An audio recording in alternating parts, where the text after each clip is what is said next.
मधुपुर गांव की शांत वादियों में, जहां खेतों की हरियाली और जंगलों का साए साए जीवन को सुकून देता था, एक साधारण किसान हरिराम और उसकी पत्नी अर्चना मेहनत और प्यार से अपनी दुनिया बुन रहे थे। लेकिन जल्द ही उनकी जिंदगी में एक अनोखा मेहमान आने वाला था। मधुपुर के खेतों में सूरज की पहली किरणें बिखर रही थीं। हरिराम और अर्चना अपने खेत में मेहनत कर रहे थे, सपनों को हकीकत में बदलने की उम्मीद ली। लेकिन क्या उनकी यह साधारण जिंदगी जल्द ही किसी अनजान तूफान का सामना करने वाली थी? अर्चना, देखना, इस बार हमारी फसल सोने की तरह चमकेगी। मेरी मेहनत और तेरे प्यार का पसीना दोनों मिलकर इसे खास बनाएंगे। हाँ हाँ, सारे मधुपुर में बस तू ही मेहनती और ईमानदार है। जमीन कम है, लेकिन तेरा दिल तो बादशाहों जैसा है। दोनों हंसते हैं। अचानक अर्चना को खांसी का दौरा पड़ता है। अर्चना, ये खांसी कब से बढ़ रही है? कुछ बताती क्यों नहीं? कुछ दिन से है, शायद ठंड लग गई होगी। चिंता मत कर, ठीक हो जाऊंगी। नहीं, कल ही वैद्य को बुलाते हैं। तुझे ऐसे नहीं देख सकता। चल, अब घर चलते हैं। रात के सन्नाटे में हरिराम और अर्चना के छोटे से घर में सादगी और प्यार का माहौल था। लेकिन अर्चना की खांसी एक अनजानी मुसीबत का संकेत दे रही थी।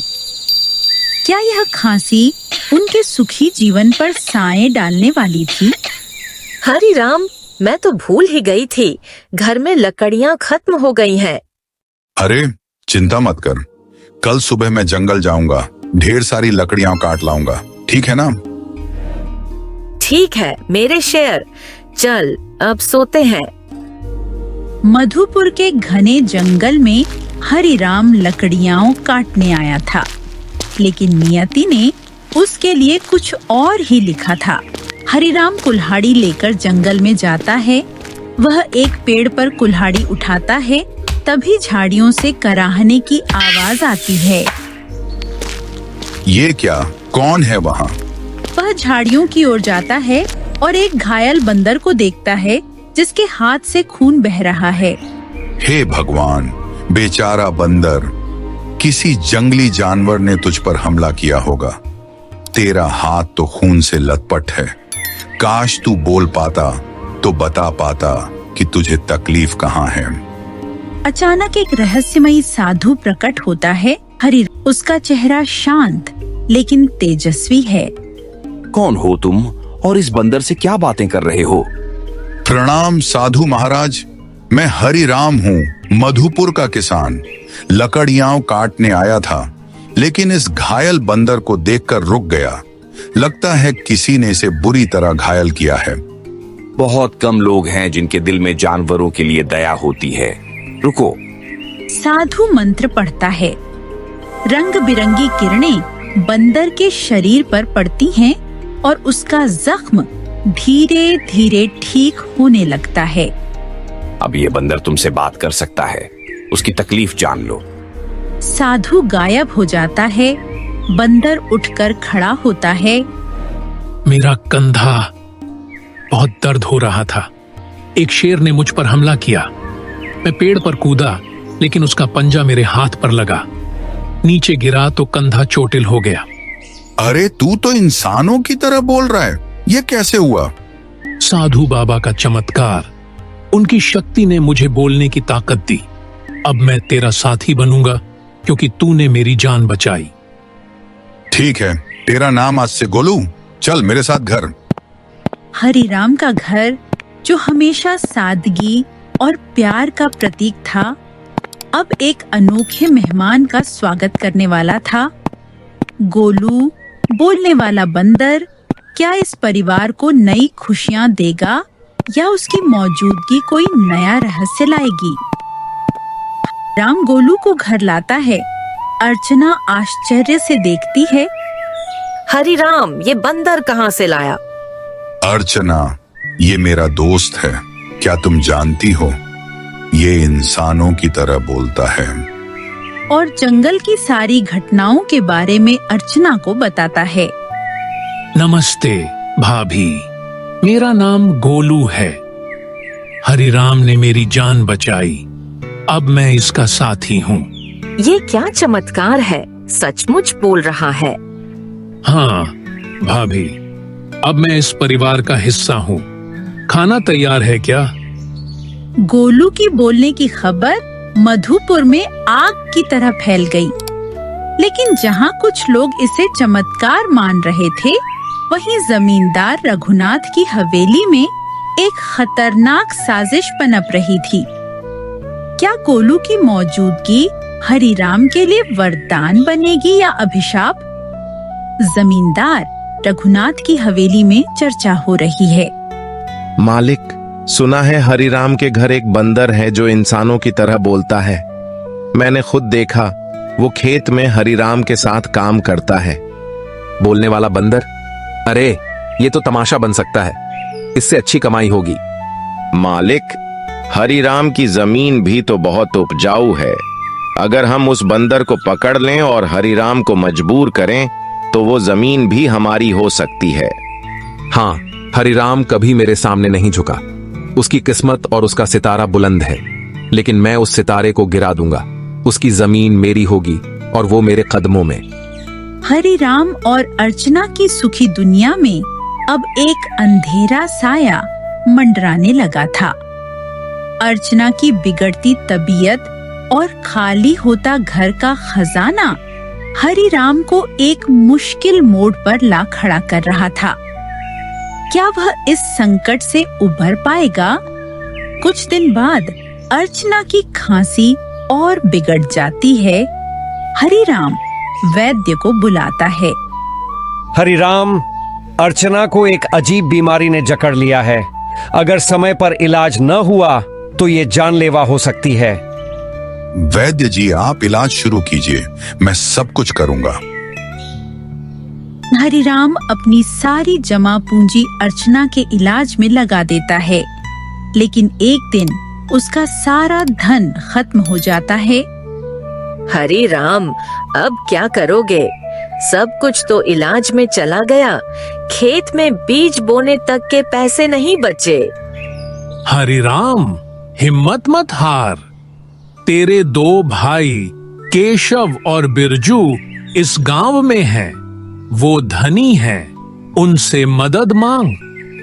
ठीक है गोलू, कोशिश करता हूँ। हरिराम ने अपने भाइयों से मदद की उम्मीद की, लेकिन क्या खून के रिश्ते उसकी मुसीबत में साथ देंगे? या फिर स्वार्थ और लालच उनके दिलों पर हावी हो जाएगा? हरिराम और गोलू पहले केशव के घर जाते हैं। अरे हरिराम, आज भाई को कैसे याद किया? भैया, अर्चना बहुत बीमार है, सारा धन इलाज में चला गया, थोड़ी मदद चाहिए। अरे मेरी फसल इस बार खराब हो गई, मैं खुद कर्ज में हूँ, तुझे कहाँ से दूं? झूठ बोल रहा है ये। मैंने इसके चेहरे पर वो चालाकी देखी। हरिराम चुपचाप चला जाता है। फिर दोनों बिरजू के पास जाते हैं। तुझे तो बंटवारे में ज्यादा जमीन मिली थी हरिराम, उसे बेच दे। मेरे पास धन का पेड़ थोड़े ही है। झूठ मत बोल भैया, तुम और केशव ने मेरे हिस्से की जमीन भी हड़प ली। मुझे 6 बीघा मिलनी थी, सिर्फ 2 बीघा दी। निकल जा यहाँ से। कर्ज चाहिए तो जमींदार के पास जा। हरिराम और गोलू निराश लौटते हैं। हरिराम की मजबूरी अब उसे जमींदार रघुनाथ की हवेली तक ले आई थी, लेकिन जमींदार का लालच और उसकी क्रूर योजना हरिराम के लिए क्या नया खतरा लाएगी? हरिराम और गोलू जमींदार रघुनाथ की हवेली जाते हैं। मैं जानता था हरिराम, तू एक दिन मेरे पास आएगा। बोल, क्या चाहिए? मालिक, अर्चना बीमार है, धन चाहिए इलाज के लिए। धन दूंगा, लेकिन शर्त है 50% ब्याज और तेरी 2 बीघा जमीन गिरवी रख। वक्त पर कर्ज न चुकाया तो जमीन मेरी। ये सरासर अन्याय है। तू हरिराम की मजबूरी का फायदा उठा रहा है। चुप बदरवा, तू बोलता है तो क्या इंसान बन गया? गोलू चल, ये कर्ज नहीं लेंगे। दोनों हवेली से निकल जाते हैं। हरिराम और अर्चना की चिंताएं बढ़ रही थीं। गोलू अचानक गायब हो गया था। क्या वह जमींदार की साजिश का शिकार बन गया या फिर कोई नया चमत्कार लाने वाला था? हरिराम और अर्चना घर पर चिंतित हैं। गोलू अचानक गायब हो जाता है। गोलू कहाँ गया? कहीं जमींदार ने उसे पकड़ तो नहीं लिया? मुझे भी डर लग रहा है। गोलू को कुछ हो गया तो मैं खुद को कभी माफ नहीं करूंगा। सुबह होते ही गोलू लौटता है, हाथ में एक चमकती जड़ी बूटी और कुछ बीज लिए। गोलू, तू तो हमारे लिए फरिश्ता बन गया। साधु बाबा ने एक शर्त भी दी, जब तेरी किस्मत चमके तो जमींदार के कर्ज में दबे गांव वालों की मदद करना। वादा रहा गोलू। हरिराम के खेतों में चमत्कारी फसल लहरा रही थी और मधुपुर में उसकी सफलता की चर्चा चारों ओर फैल रही थी। लेकिन जमीन रघुनाथ का गुस्सा अब अपने चरम पर था। क्या उसकी साजिश हरिराम की खुशियों को छीन लेगी? हरिराम, गोलू और अर्चना खेत में बीज बोते हैं। कुछ ही हफ्तों में खेत में ऐसी फसल उगती है जो पूरे मधुपुर में चर्चा का विषय बन जाती है। देखो, हरिराम के खेत में तो जैसे सोना लहरा रहा है। और अर्चना जो बीमार थी अब खेत में काम कर रही है। ये कोई चमत्कार ही है। हरिराम की फसल बाजार में बिकती है और वह गांव का सबसे सफल किसान बन जाता है। वह गांव वालों का कर्ज चुकाने लगता है। भीमा, ये हरिराम मेरी जमींदारी खत्म कर देगा। सबके कर्ज चुका रहा है, मेरा दबदबा खत्म हो जाएगा। मालिक, हरिराम को रास्ते से हटाना होगा। मधुपुर के खेतों में सूरज की किरणें चमक रही थीं, लेकिन एक खतरनाक साये ने हरिराम और गोलू को घेर लिया था। जमींदार की साजिश अब अपने अंतिम चरण में थी। क्या गोलू और हरिराम की मित्रता इस तूफान को रोक पाएगी? हरिराम और गोलू खेत में काम कर रहे हैं। फसल सोने की तरह चमक रही है। गोलू, ये फसल तो जैसे गाना गा रही है। तेरे साथ में जादू है मित्र। मित्र, ये सोने की फसल है। अचानक गोलू चौंकता है। उसे किसी की आहट सुनाई देती है। जमींदार और भीमा भाला लिए चुपके से आते हैं। हरिराम, अब तेरा अंत है।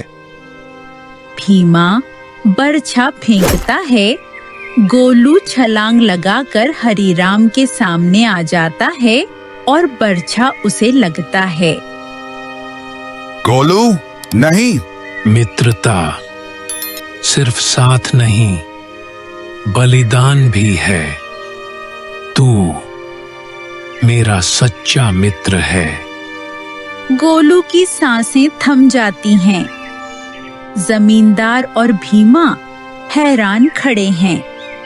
मूर्ख बंदर, तूने हरिराम को बचा लिया, लेकिन मैं उसे जीवित नहीं छोड़ूंगा। अचानक साधु बाबा प्रकट होते हैं। उनकी आंखों में क्रोध है। जिसने निर्दोष की जान ली, उसका पाप उसे नहीं छोड़ेगा। जमींदार, भीमा, तुमने बहुत बड़ा अपराध किया। साधु जोर से दिव्य मंत्र का जाप करने लगते हैं। उनकी आंखों में तेज और स्वर में आकाश को कंपा देने वाली शक्ति होती है। अचानक आकाश से बिजली कड़कती है और जमीन पर आग की लपटें उठती हैं। जमींदार और भीमा चीखते हुए उन लपटों में घिर जाते हैं। कुछ ही क्षणों में वे दोनों आग में जलकर राख हो जाते हैं। हरिराम गोलू ने अपनी मित्रता का कर्ज चुका दिया, उसे कभी मत भूलना। साधु गायब हो जाता है। गोलू का बलिदान मधुपुर के हर दिल में बस गया था। उसकी मित्रता ने न केवल हरिराम की जिंदगी बचाई बल्कि पूरे गांव को जमींदार के अत्याचार से मुक्त कर दिया। लेकिन क्या उसकी याद हमेशा जीवित रहेगी? हरिराम और अर्चना गोलू की याद में खेत में एक पौधा लगाते हैं। गांव वाले गोलू को साथी वृक्ष के रूप में याद करते हैं। गोलू, तू मिटा नहीं, तू हर उस फसल में है जो इस धरती से उगेगी। प्यार सच्चा साथी इंसान हो या जानवर, वह बिना शर्त करता है, रक्षा करता है और जरूरत पड़े तो अपनी जान भी दे देता है। गांव वाले गोलू के बलिदान की तारीफ करते हैं। हरिराम और अर्चना गांव वालों की मदद करते रहते हैं। मधुपुर में खुशहाली लौट आती है। स्टोरी अच्छी लगी हो तो प्लीज लाइक एंड सब्सक्राइब।